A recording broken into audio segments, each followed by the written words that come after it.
देश में प्रदेश में डकैतों की सरकार तो सरकार बोल रहे हैं लेकिन बड़ा आरोप लगा रहे हैं, बड़ा आरोप लगाना है। इसीलिए इनका अस्तित्व अब खतरे में है। इसी सोच ने इनको यहाँ तक पहुँचा दिया कि जमानत तक जब्त हो रही है।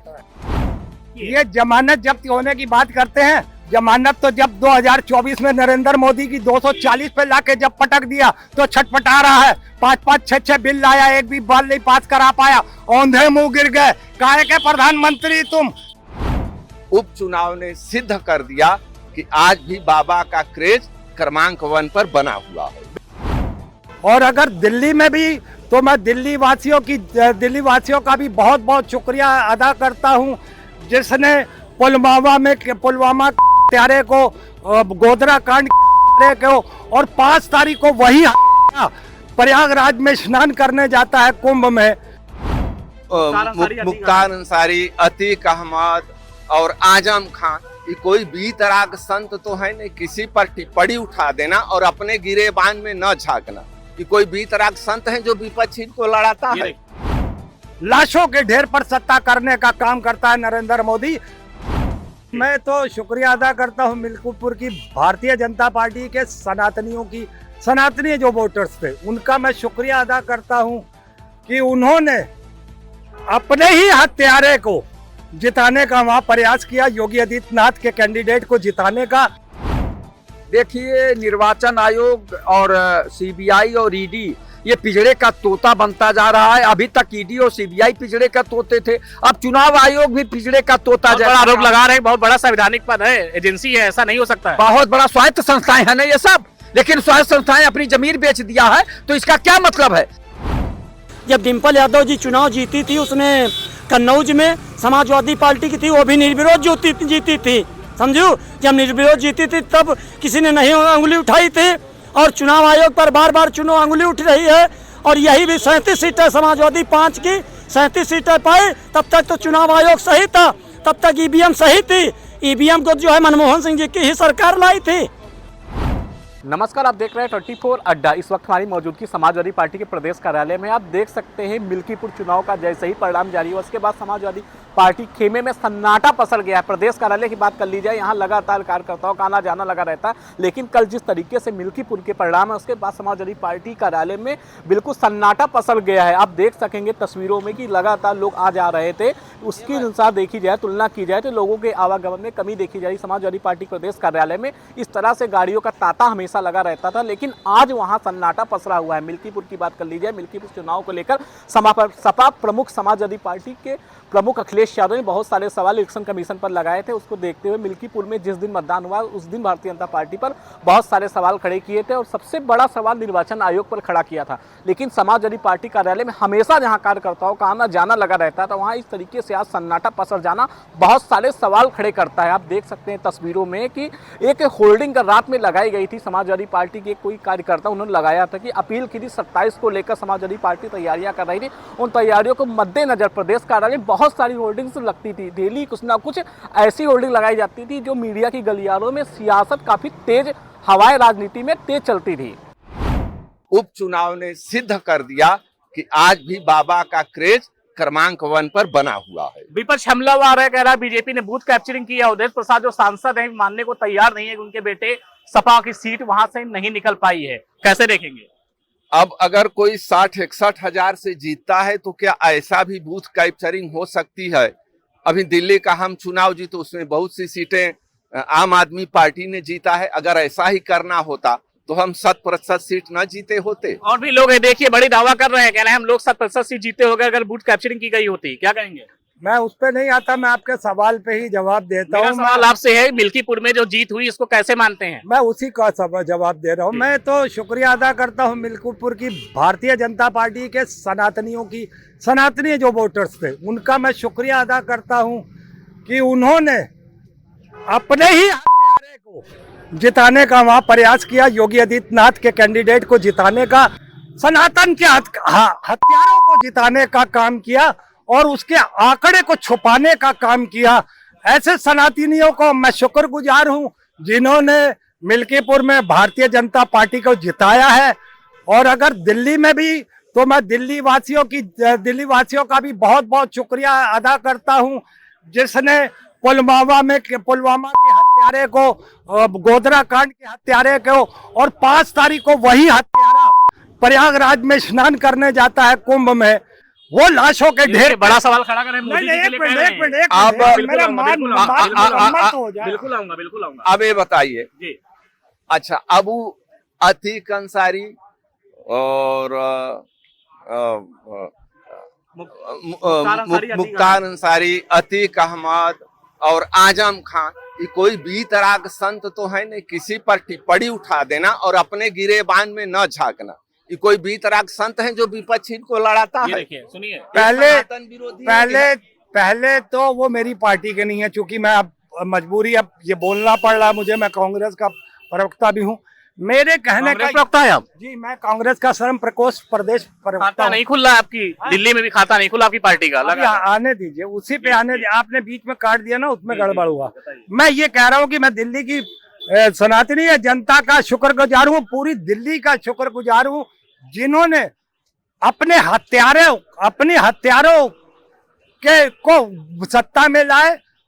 और वो हत्यारा जो पुलवामा करता है, जो गोधरा करता है, जो लाशों के ढेर पर प्रयागराज में, एक लाइन सुन लीजिए, मुकम्मल नहीं होने दे रहे, प्रयागराज के में हत्या के ऊपर वो जाके संगम में स्नान करता है, और 5 तारीख को वो चुनाव के दिन जाता है प्रयागराज में, और वहां पर लाशों के ढेर पर सत्ता करने का काम करता है नरेंद्र मोदी। तो मैं शुक्रगुजार हूं दिल्ली की जनता का, मिल्कीपुर की जनता का, जिन्होंने ये इन हत्यारों योगी मोदी को एक बार फिर से सत्ता पे काबिज किया है। ये मैं उनका शुक्रिया अदा करता हूँ। सबसे बड़ा सवाल है कि मिल्कीपुर में बात की, जब विपक्ष आरोप लगा रहा है, इन आरोपों को कैसे देखते हैं? कम शब्द में बताइए। कैप्चरिंग को लेकर आरोप लगा रहे हैं अखिलेश यादव। वो तो सेकंड थिंग है ही है, वो तो सेकंड थिंग है। आपने 9 सीटों का उपचुनाव देखा था, किस तरीके से पुलिस वाले ने राइफल तानी थी। इस बार अभी आप पुलिस ताने, तो मैंने कोई वीडियो नहीं देखा, मगर उनकी आईडी चेक कर रहे हैं। आईडी का चेक करने का काम है निर्वाचन जो अधिकारी बैठते हैं कमरे के अंदर। ये कमरे के बाद की बात है, ये बाहर आप कैसे सार्वजनिक रूप से उसका आधार कार्ड या उसका कोई प्रमाण चेक कर सकते हैं? ये आपको अधिकार किसने दिया? मैंने कहा ना, देश में प्रदेश में डकैतों की सरकार सरकार बोल रहे हैं, बड़ा आरोप लगा रहे हैं, इसीलिए इनका अस्तित्व अब खतरे में है। इसी सोच ने इनको यहाँ तक पहुंचा दिया कि जमानत तक जब्त हो रही है। अभी झारखंड में इनकी सरकार बन गई तो फिर प्रश्न उठाएंगे कि ईवीएम हो गई तो आपने बूथ कैप्चरिंग किया। ये हताशा है, खिसियानी बिल्ली खम्भा नोचे। खिसियानी बोली खम्भा नोचे बोल रहे हैं। देखिए, ये जमानत जब्त होने की बात करते हैं। जमानत तो जब 2024 में नरेंद्र मोदी की 240 पे लाके जब पटक दिया तो छटपटा रहा है। 5-5, 6-6 बिल लाया, एक भी बिल नहीं पास करा पाया। औंधे मुंह गिर गए। काहे के प्रधानमंत्री तुम छटपटा तुम रहे हो, हम तो नहीं। हम तो कर्नाटका जीते, हम झारखंड जीते, हम जम्मू कश्मीर जीते, हम हिमाचल प्रदेश जीते, हम कहाँ नहीं जीत पा रहे हैं। लेकिन अफसोस दिल्ली, आप सवाल क्यों कर रहे हैं सब?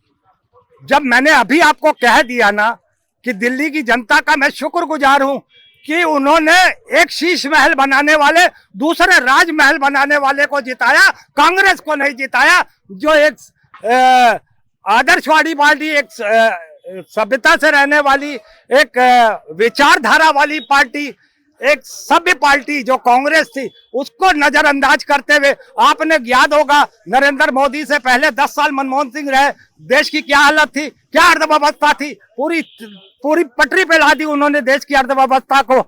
और उसके बाद भी अगर कोई जुमला फेंक दे कि मैं 15 लाख या 2 करोड़ नौकरियां दूंगा, उसके झांसे पे देश की जनता आ गई। 15 लाख 2 करोड़ की बात कर रहे हैं मोदी जी के लिए, जुमलेबाजी बता रहे हैं। ये जुमलेबाजी का अभी मोदी जी के लिए जिन्होंने इस शब्द का इस्तेमाल किया, पूरी दुनिया, विश्व के टॉप मोस्ट राष्ट्र आज मोदी जी को और भारत को किस दृष्टि से देख रहे हैं।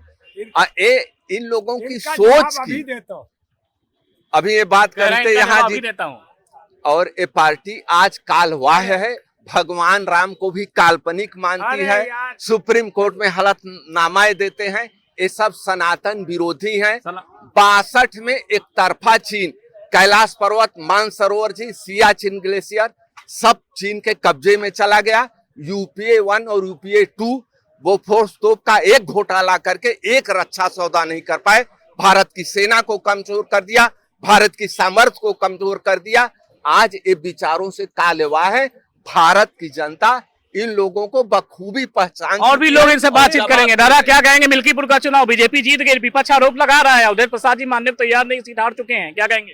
देखिए, ये तो पहले से मालूम था कि मिल्कीपुर में जो है पुलिस विभाग और सरकारी तंत्र चुनाव लड़ रहा है। भारतीय जनता पार्टी के अलावा और समाजवादी पार्टी चुनाव लड़ रही थी। वहां जो रिजल्ट आया उसका स्वागत है। देखिए, चुनाव जीतना हारना तो लगा रहता है, लेकिन निष्पक्ष और स्वतंत्र चुनाव होना चाहिए। जीते कोई, न अखिलेश यादव की पार्टी समाजवादी पार्टी एक विधायक जीत जाती तो न उनकी सरकार बन जाती, न योगी जी अगर स्वतंत्र और वो चुनाव कराए होते, अगर ये जीत जाते हैं या हार जाते हैं तो इनकी सरकार नहीं गिर जाती है। तो न इनकी सरकार गिर रही थी न उनकी सरकार बन रही थी। लेकिन स्वतंत्र और निष्पक्ष चुनाव कराना चुनाव आयोग का जो है काम है, लेकिन वो नहीं करा पाया। ये जनता देख रही है। ये होना चाहिए था स्वतंत्र और निष्पक्ष चुनाव। प्रसाद जी मानने को तैयार नहीं, सीट हार गए। वीडियो उनका वायरल हो रहा है कि 36,512 36,612 वोटर्स अजीत प्रसाद सपा जीत गई है, क्या कहेंगे? अब वो माने या न माने, जब चुनाव आयोग का फैसला आ गया वही सर्वमान्य होगा। उनके मानने न मानने से क्या होता है? जो चुनाव जीत गया तो जीत गया। आप बताइए, दिल्ली में जैसे हुआ, तो दिल्ली में भी तो यही था कि जनता ने एक फैसला सुनाया कि जो भ्रष्टाचार के खिलाफ आया था और भ्रष्टाचार में चला गया। निर्वाचन आयोग की जो कार्यशैली है, सवाल उठ रहे हैं, कैसे देखते हैं आप? निर्वाचन आयोग को निष्पक्षता से चुनाव कराता है, निर्वाचन आयोग का कहना है, इस पर क्या कहेंगे? देखिए, निर्वाचन आयोग और सीबीआई और ईडी ये पिंजड़े का तोता बनता जा रहा है। अभी तक ईडी और सीबीआई पिंजड़े का तोते थे, अब चुनाव आयोग भी पिंजड़े का तोता जा रहा है। आरोप लगा रहे हैं, बहुत बड़ा संवैधानिक पद है, एजेंसी है, ऐसा नहीं हो सकता है। बहुत बड़ा स्वायत्त संस्थाएं है ना ये सब, लेकिन स्वायत्त संस्थाएं अपनी जमीन बेच दिया है, तो इसका क्या मतलब है? आपको जब अगर कोई पार्टी का राष्ट्रीय अध्यक्ष किसी दरोगा पर या किसी एसडीएम पे जो आरोप लगा रहा था कि इनका जो हटा दिया जाए तब स्वतंत्र और निष्पक्ष चुनाव हो सकता है, तो हटाने में क्या जाता है? दूसरे अधिकारी का आप लगाते। देखिए, और इधर माननीय मुख्यमंत्री जी वहां जाके कहे कि कोई बाल बांका नहीं कर पाएगा अधिकारियों का, यानी चुनाव आयोग से भी ज्यादा बढ़ गए उस समय मुख्यमंत्री। उस समय मुख्यमंत्री का अधिकार वहां उस क्षेत्र का जहां चुनाव हो रहा है वो नगर हो जाता है। चुनाव आयोग पास अधिकार हो जाता है कि किस अधिकारी को ट्रांसफर करना, किस अधिकारी को वहां भेजना है। लेकिन ये बातें आई तो मुझे लगा या जनता को लगा कि चुनाव आयोग जो पिंजड़े का तोता हो गया। चुनाव आयोग अगर जिस पे आरोप लगा था उसे हटा दिए होते तो चुनाव आयोग की जो गरिमा बरकरार रहती। चुनाव जीते या हारे, कोई भी हारे, निष्पक्ष और स्वतंत्र चुनाव होना चाहिए। विनोद राय जी, कल मिल्कीपुर का परिणाम जारी हुआ, क्या कहेंगे? भाई, मिल्कीपुर का जो पार्टी चुनाव जीत ली है उसको बधाई का पात्र है। रह गया सवाल कि उसमें कहना क्या है, अलग से क्या किस बात का कहना है।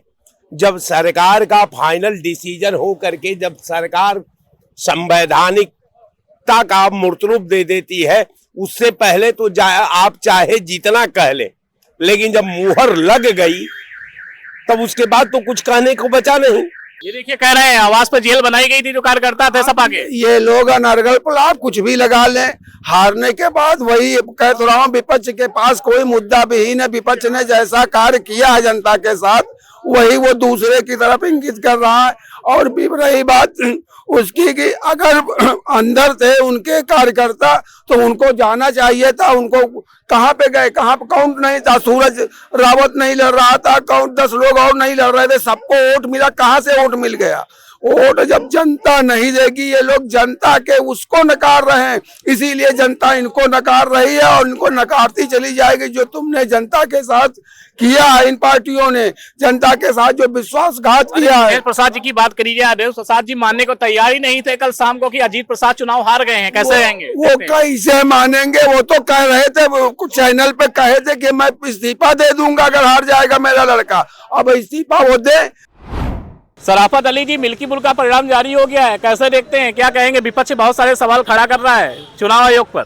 देखिए, ऐसा है, चुनाव आयोग जो है संवैधानिक पद है और चुनाव संवैधानिक पद है। संवैधानिक के पद पर इतनी बड़ी उंगली न उठाना चाहिए। जब डिम्पल यादव जी चुनाव जीती थी, उसमें कन्नौज में समाजवादी पार्टी की थी, वो भी निर्विरोध जीती थी, समझो। जब निर्विरोध जीती थी तब किसी ने नहीं उंगली उठाई थी, और चुनाव आयोग पर बार बार चुनाव उंगली उठ रही है।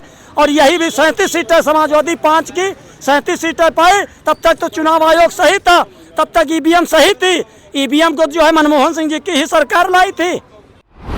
मिल्कीपुर चुनाव को लेकर हमने लोगों से बातचीत की। लोगों ने बताया कि चुनाव हमेशा निष्पक्ष होना चाहिए। विपक्ष की लेकर जो सवाल खड़ा कर रहा था मिल्कीपुर और चुनाव को लेकर और दिल्ली चुनाव को लेकर बातचीत की। कैमरामैन ऋषि के साथ शुभम अवस्थी, लखनऊ से 24 अड्डा के लिए।